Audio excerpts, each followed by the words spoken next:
गुना में अखिल भारतीय विद्यार्थी परिषद का 19 दिसंबर को प्रांतीय अधिवेशन शुरू हुआ। दोपहर 1 बजे के लगभग पहुंचे मुख्यमंत्री मोहन यादव ने शुभारंभ किया। इस दौरान अखिल भारतीय विद्यार्थी परिषद के राष्ट्रीय संगठन मंत्री आशीष चौहान भी मौजूद रहे। मुख्यमंत्री मोहन यादव ने कहा, परिषद के अधिवेशन में आकर बोलना रोमांच पैदा करता है, आनंद देता है। इसका एहसास अलग प्रकार का होता है। हमारे अतीत के कार्यक्रम पर जो बात कही गई है वह एक बात एकदम सही है। आयोजन में मध्य प्रदेश के 18 जिलों के 1000 से अधिक पदाधिकारी कार्यकर्ता शामिल हुए हैं। गुना में पीजी कॉलेज के सामने क्रांतिवीर तात्या टोपे नगर बसाया गया है, जिसमें 3 दिवसीय आयोजन 19 दिसंबर से 21 दिसंबर तक चलेगा। विभिन्न कार्यक्रम एवं आयोजन इस दौरान अखिल भारतीय विद्यार्थी परिषद द्वारा किए जाएंगे। सुनिए मुख्यमंत्री ने विद्यार्थियों से क्या कहा और देखिए कार्यक्रम की झलकियां। की हड्डी था तो विद्यार्थी परिषद की भूमिका थी। मुझे इस बात का गर्व है। आसपास के देशों को देखो जो हमारी आजादी के साथ आजाद हुए, वहां लोकतंत्र के अते पते नहीं है। आज भारत में लोकतंत्र अगर जिंदा है तो उसमें बड़ी भूमिका विद्यार्थी परिषद की है। हमें इस बात का आनंद है। राष्ट्रीय राजनीति की बात करते हुए केवल एक नहीं, कितने प्रकार के आयाम। आपने कहा कि हमारी आयु सीमा में परिवर्तन होना चाहिए, और ये विद्यार्थी परिषद ही थी जिसने 18 वर्ष के मताधिकार का आग्रह को सरकार को मानने पे मजबूर किया। मुझे इस बात का भी आनंद है। हम अपना वोट देने जाते हैं और वोट दे करके अपनी सरकार चुनते हैं, लेकिन ये अगर अधिकार किसी ने दिलाया है तो विद्यार्थी परिषद के माध्यम से दिया गया। हमारे शिक्षा व्यवस्था में जो व्यापारीकरण हो रहा था, इसके खिलाफ भी अगर किसी ने आवाज उठाई तो विद्यार्थी परिषद ने आवाज उठाई। शिक्षा नीति में क्या जरूरत है, क्या क्या होना चाहिए, इस दिशा में भी अगर कोई ने ध्यान दिलाया तो विद्यार्थी परिषद के माध्यम से दिलाया है। मैं बहुत सारी बातें बोल सकता हूं, लेकिन मेरी अपनी भी सीमा है और हमारे अपने मंच ने काफी हद तक उस तरफ ध्यान आकर्षित कर दिया है। मैं मध्य प्रदेश की तरफ आता हूं। जब हमारे प्रदेश में ये सरकार बनी, यशस्वी प्रधानमंत्री श्रीमान नरेंद्र मोदी जी के माध्यम से, यद्यपि 2 बार शिक्षा नीति बदली गई थी, वो दोनों बार की शिक्षा नीति लॉर्ड मेकाले की शिक्षा नीति से कोई अलग नहीं थी, लेकिन इस देश के विचारकों के साथ, बुद्धिजीवियों के साथ 2020 में जब सच्चे अर्थों में नई शिक्षा नीति आई तो ये शिक्षा नीति ने हमारी जड़ों को अपने प्राचीन आदर्श के साथ खड़ा रखने के लिए, प्राचीन गौरव दिलाने वाली सनातन संस्कृति की उन सारी बातों से जोड़ने का प्रयास किया, जिसके माध्यम से हमको लगता है अगर भगवान कृष्ण को याद करते तो इसलिए याद करते कि कंस को मारने के बाद उनने शिक्षा की महत्ता स्थापित की। हमें इस बात का गर्व है और ये शिक्षा नीति में आना चाहिए। अरे आपके अपने आंगन में आए हैं तो यह हमारा सबका सौभाग्य है। विद्यार्थी के लिए उसका विश्वविद्यालय इतनी दूर दूर क्यों होना चाहिए? तात्या टोपे हो, टंट्या मामा हो, रानी अवंतीबाई हो, इनके गौरवशाली इतिहास को कौन भूल सकता है, जिन्होंने अंग्रेज के आगे नहीं दबे, किसी सत्ता के आगे नहीं दबे, लेकिन राष्ट्रभक्ति की मसाल को जलाए रखा। यही पहचान तो विद्यार्थी परिषद की है। ये गौरवशाली अतीत से भी जोड़ती है और भविष्य की तरफ अपना प्रकाश फैलाती है। मुझे इस बात की प्रसन्नता है। हमने 55 पीएम एक्सीलेंस कॉलेज चालू किए, जिसके माध्यम से एक जिले में एक आदर्श महाविद्यालय होना चाहिए जिसमें सभी प्रकार की शिक्षा। इसीलिए हमने एक और प्रयोग किया है, एक कृषि संकाय के आधार पर। अब वो गया जमाना कि केवल एक विषय को खोल करके कॉलेज खोलना पड़े। हमने अपने विश्वविद्यालयों में, महाविद्यालय में भी एग्रीकल्चर की पढ़ाई चालू की, इसलिए कि आज हमारा कृषि प्रधान इतना बड़ा प्रदेश है, तो अपनी पढ़ाई के बाद अपने खेत में भी जाए तो उसको आनंद होना चाहिए। हमारा काम खुद तो करना चाहिए। और दुनिया के अंदर जिस प्रकार से भारत का मान बढ़ रहा, सम्मान बढ़ रहा है, आप अंदाज लगा लो एक बात का। आज हमारे खेत के अंदर कहां इजराइल जो अपने 1 एकड़ में 30 कुंटल सोयाबीन लगाता है, और हमारे यहाँ उल्टा 1 एकड़ में 5 कुंटल हो जाए तो बहुत बड़ी बात। लेकिन आज के समय में अपने ज्ञान और खोज के बलबूते पर मध्य प्रदेश भी करवट बदल रहा है।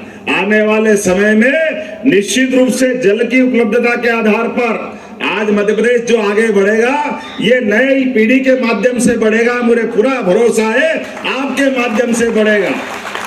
मांगने वाली नहीं, रोजगार देने वाली बनना चाहिए। इस बात पे हमारी सरकार काम कर रही है। नए स्टार्टअप के माध्यम से, नई कल्पनाओं के आधार पर आपकी अपनी उड़ान जहां तक आप जाओगे, सरकार आपको लगातार मदद करेगी। इस दिशा में हमने बढ़ने का निर्णय किया है। मैं एक नहीं बहुत सारी बातें बता सकता हूं। हमारे अपने कृषि संकाय की समान हमारे हेल्थ डिपार्टमेंट में भी सरकार बनने के बाद आशीष जी भाई साहब, हमारा चिकित्सा शिक्षा मंत्रालय अलग चलता था, हेल्थ डिपार्टमेंट अलग चलता था। हमने कहा ये दुनिया में कहीं नहीं होता। जहां मेडिकल कॉलेज होगा वहां हॉस्पिटल होना ही चाहिए। 2 मंत्री अलग अलग क्यों चलना चाहिए? और मेडिकल के बच्चे हमारे प्रदेश के क्यों नहीं बनना चाहिए? आपकी जानकारी के लिए बता दूं, 2003-4 तक इस प्रदेश में केवल 5 मेडिकल कॉलेज थे। 1956 में मध्य प्रदेश बना और 2003-4 तक केवल 400 सीट हमारी स्नातक स्तर की मेडिकल कॉलेज की थी। लेकिन आज की स्थिति में जब हमने अपनी सरकार चला रहे हैं, 3 नए मेडिकल कॉलेज 14 से 3 17 तो हमने अभी 3 कर दिए और 13 प्राइवेट। 15 साल के अंदर हमारा जो अपनी विचारधारा के बलबूते पे गति बढ़ी, तो आज की स्थिति में 30 मेडिकल कॉलेज मध्य प्रदेश के अंदर है। ये हमारा प्रदेश है और 5000 मेडिकल के बच्चों की सीट हो गई है। और इसी साल प्राइवेट पीपीपी मॉडल पर हॉस्पिटल हम दे देंगे, मेडिकल कॉलेज कोई और खोल दे। इसमें क्या गलत है? अगर आप कोई इन्वेस्टमेंट की दृष्टि से आना चाहता है, हमारे बच्चों की जो कोई फीस लगेगी, सरकार के नियम कानून का पालन कर लो, उसमें गलत क्या है? तो 30 मेडिकल कॉलेज के बजाय अगले 1 साल में 52 मेडिकल कॉलेज हमारे यहाँ होंगे और 10,000 युवाओं को मेडिकल कॉलेज में प्रवेश मिलेगा। और केवल एलोपैथिक में नहीं, आयुर्वेद में भी इसी प्रकार से 5 मेडिकल कॉलेज इसी साल प्रारंभ हो रहा है। आजादी के बाद पहली बार ऐसा हो रहा है कि 5 मेडिकल कॉलेज की सुविधा हमको मिलने जा रही है। और ये अपने पूरे क्षेत्र में ऐसी एक नहीं कई सारी बातें बता सकता हूँ। लेकिन पैरामेडिकल, नर्सिंग, ये तो हर अपने स्तर पे होना चाहिए। हम लगातार प्रयास कर रहे हैं। एग्रीकल्चर भी, मुझे मालूम नहीं है विश्वविद्यालय ने खोला कि नहीं खोला, कृषि संकाय है। अगर नहीं खोला है तो खोलने के लिए मैं यहीं से घोषणा करता हूं, हमारे गुना के अंदर एग्रीकल्चर की सीट यहीं से होना चाहिए। और केवल एग्रीकल्चर नहीं, पैरामेडिकल और नर्सिंग के भी। अरे अपनों को क्या परेशानी है? पास के हॉस्पिटल में प्रैक्टिकल कर लेंगे, लेकिन अपने रोजगार पर कोर्स तो होने चाहिए, वो नहीं होना चाहिए। जितने प्रकार से रोजगार देने वाले कोर्स है, वो सारे के सारे कोर्स खोलने के लिए सरकार कटिबद्ध है। हमारे विद्यार्थी अगर पढ़ने आ रहे हैं तो पढ़ते पढ़ते उनके जीवन की दिशा तय होना चाहिए, उनके हाथ में हुनर होना चाहिए। उनके सपनों को सार्थक करने के लिए सरकार पीछे से मदद करती दिखाई देना चाहिए। इसी दिशा में आए तो सच्चे अर्थों में विद्यार्थी परिषद ज्वाइन की। विद्यार्थी परिषद क्या सिखाता है?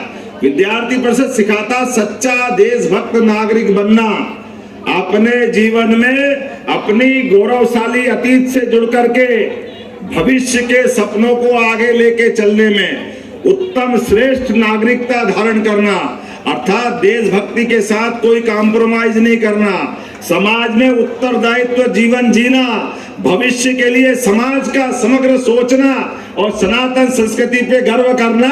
इस दृष्टि से हम आगे बढ़ेंगे तो सच्चे अर्थों में मानवता की स्थापना करना, उसको हम सरल भाषा में वैदिक वाक्य में कहते हैं, सर्वे भवन्तु सुखिनः सर्वे सन्तु निरामया। केवल ये घोषित वाक्य नहीं है, इस वाक्य पे पूरा जीवन गुजारे, ये सच्चे अर्थों में हमारे उत्तरदायित्व की भावना, अर्थात केवल किताबी ज्ञान नहीं, व्यवहारिक ज्ञान अर्जित करते करते विद्यार्थी इस देश और प्रदेश के साथ साथ विश्व का जवाबदार नागरिक बने, ये भावना के साथ हमारी विद्यार्थी परिषद काम करती है। मेरी अपनी ओर से परिषद के सारे मित्रों को कोटि से बधाई देता हूं और धन्यवाद देता हूं कि मुझे बुला करके आपने ये मौका दिया कि मेरे मित्रों से बात कर सकूं।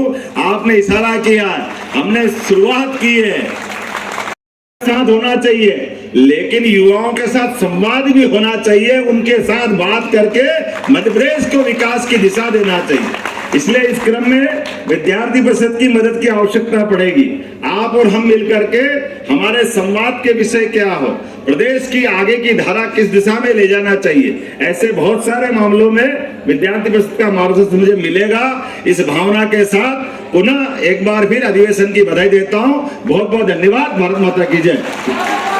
चाहे प्रदेश के सशक्तिकरण के लिए कानून व्यवस्था को सही तरीके से व्यवस्थित कर प्रदेश को भयमुक्त बनाने का काम हो, और चाहे प्रदेश को समृद्ध बनाने के लिए रीजनल कॉन्क्लेव वे जर्मनी, इंग्लैंड और अन्य विदेशों में प्रवास करके लाखों करोड़ों का निवेश मध्य प्रदेश में लाकर मध्य प्रदेश को समृद्ध बनाने का काम हो, चाहे टाटा टू यूनिवर्सिटी कहाँ चलेगी और कहाँ ग्वालियर 300 किलोमीटर हमारे इधर के छात्र को जाना पड़ता था, इतनी परेशानियां होती थी। लेकिन माननीय मुख्यमंत्री जी का बहुत बहुत मैं आभार करना चाहता हूँ।